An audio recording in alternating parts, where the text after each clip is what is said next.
안녕하세요 어르신 여러분. 오늘 우리 하나님께 예배드릴게요. 내 영혼이 은총 입어.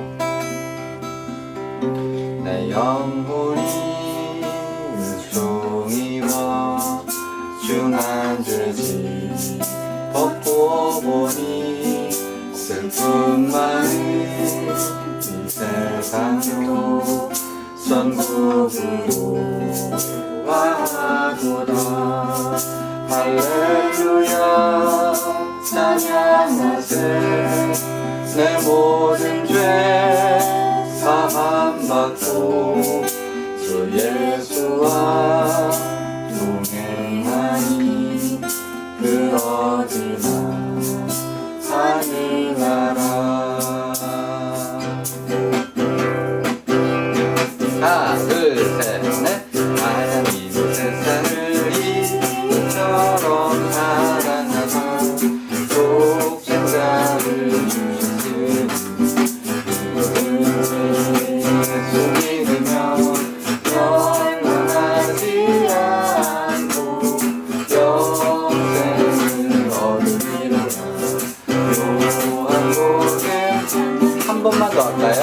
하나님 세상을 이처럼 사랑하사 독생자를 주셨으니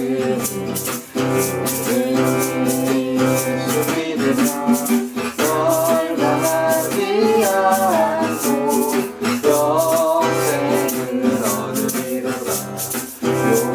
요한복음 3장 16절. 아멘. 우리 사도신경으로 우리 신앙을 고백하겠습니다.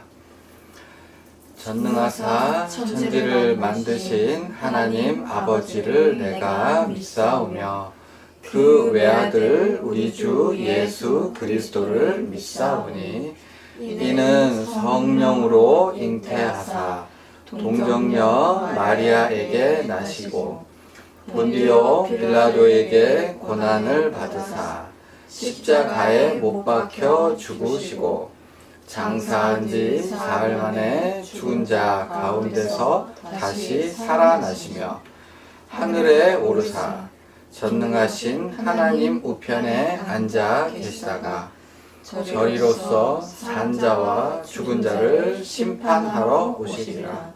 성령을 믿사오며 거룩한 공예와 성도가 서로 교통하는 것과 죄를 사하여 주시는 것과 몸이 다시 사는 것과 영원히 사는 것을 믿사옵나이다.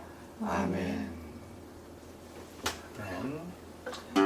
죄짐 맡은 우리 모두 찬양할게요.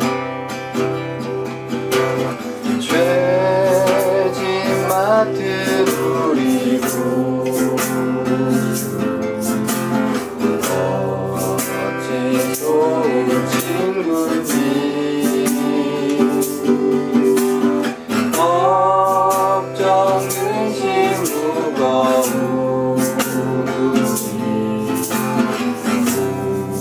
우리 주께 맡기세. 주께 도와 묻는 도로 복을 받지 못하네.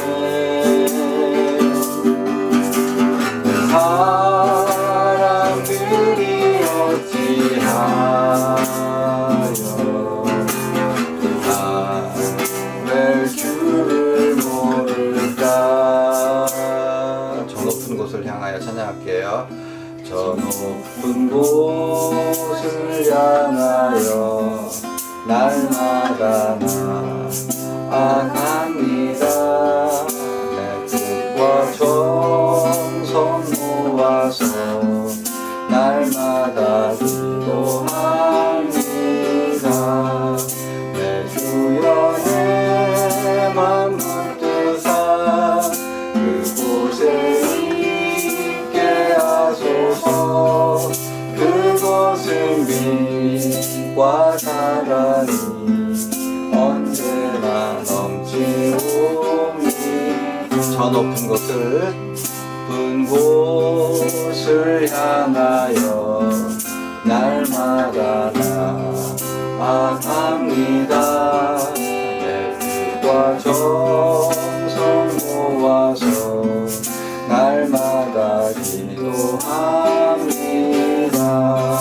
내 주여 내 맘 붙드사 그곳에 있게 하소서.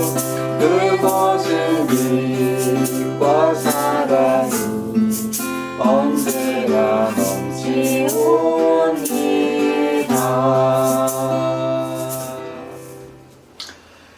오늘 하나님 말씀은요, 누가복음 19장 35절 되겠습니다. 누가복음 19장 35절. 자기들의 겉옷을 나귀 새끼 위에 걸쳐놓고 예수를 태우니. 아멘. 다시 한번 봉독해 올릴게요. 자기들의 겉옷을 나귀 새끼 위에 걸쳐놓고 예수를 태우니. 오늘 우리 누가복음 19장 살펴볼 건데요. 예수님께서는 지금 고향 어디? 갈릴리에서 어디? 예루살렘으로 굳게 결심을 하고 올라가시는 마지막 장면입니다. 거의 다 왔어요. 거의 다 왔는데, 말하자면 이제 예루살렘은요, 굉장히 높은 곳에 있었어요. 일종의 산 같은 곳에 삼면이 막혀 있는 큰 산 위에 있는 성읍이 바로 예루살렘 성읍이 되겠고요. 그리고 이 예루살렘에 갈 수 있는 유일한 통로가 동쪽인데, 그 맞은편에는 역시 똑같이 산이 하나 있으니 그 산의 이름은 올리브산, 우리 성경으로는 감람산이라고 하는, 즉 그러니까 예루살렘도 산 위에 있고, 그리고 글로 가려면 산 하나, 즉 올리브산을 넘어가야지 예루살렘으로 이제 입성이 되는 건데요. 근데 지금 장면은 이 감람산에서 한 2km나 3km 정도, 한 7리나 8리 정도 남겨둔 상태에서 있었던 일을 소개하고 있어요. 예수님께서 저기 저 멀리에 있는 감람산, 무슨 산? 감람산, 예루살렘이 있는 시온산 맞은편에 있는 감람산을 바라보시면서 제자 2명을 부르셨어요. 얘들 일로 와봐라. 누군지는 잘 몰라요. 하여튼 제자들 중에 2를 부르셨어요. 일로 좀 와봐라.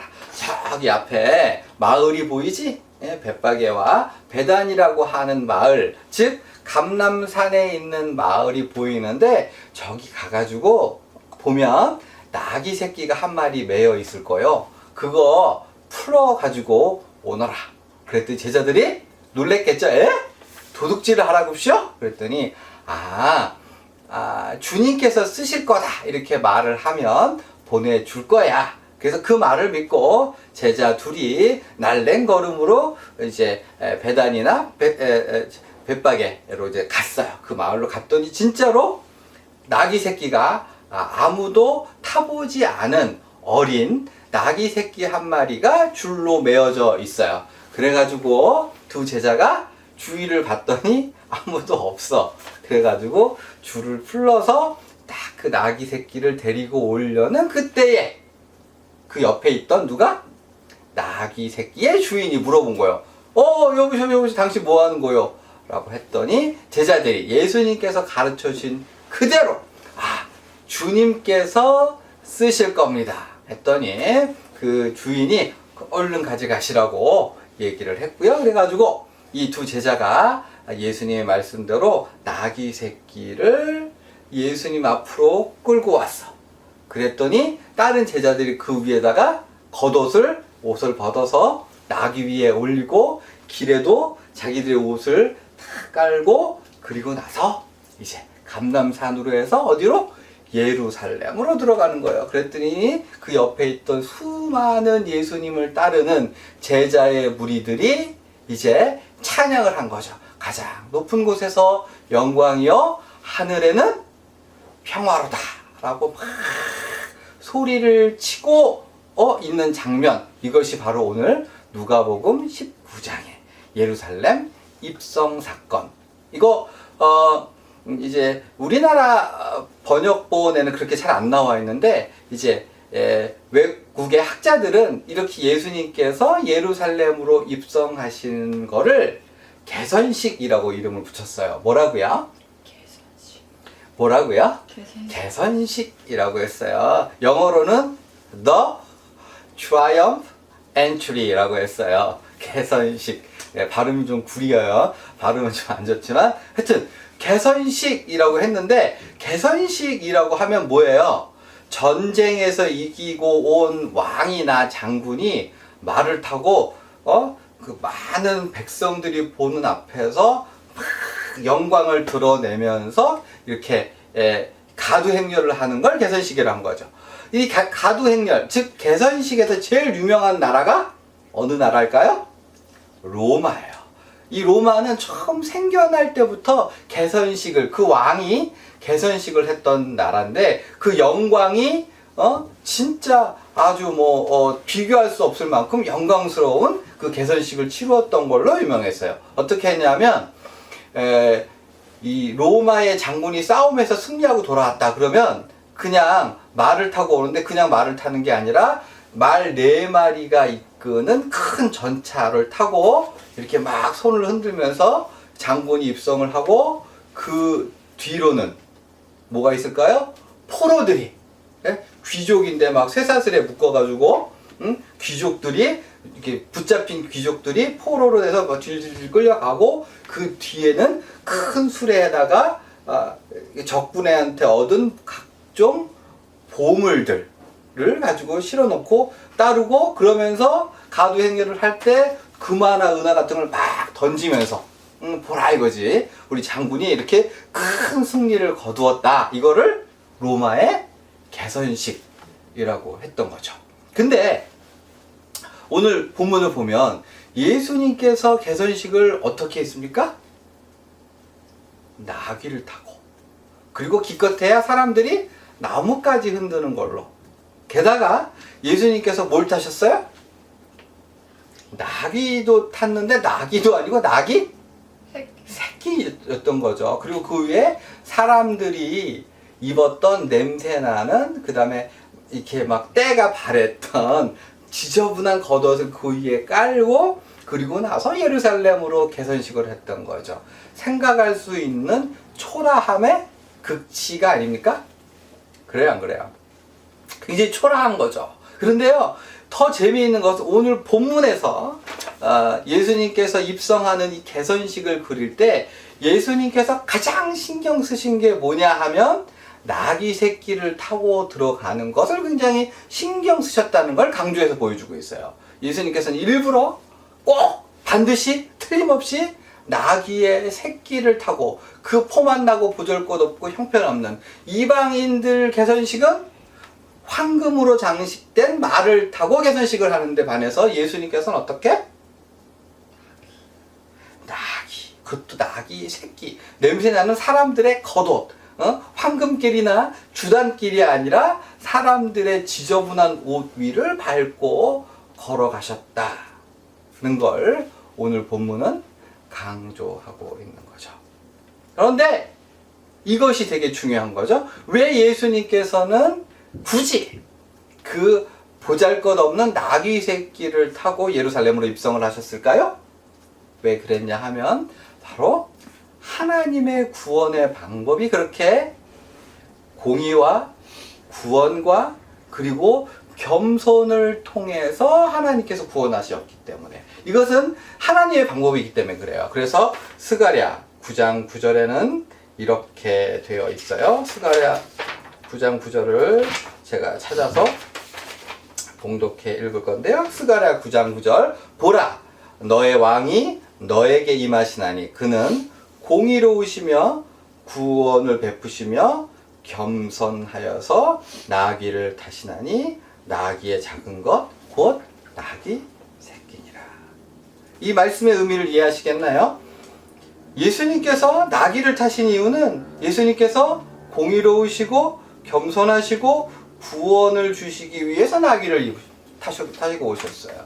그것이 바로 하나님의 구원의 방법이기 때문에, 세상 이방인들은요, 철장으로 그리고 말로 칼로 검으로 세상을 정복하는 형식으로 승리를 가져오지만, 우리 예수님께서는 어떠한 방식으로 이 세상에 구원을 가져오시느냐?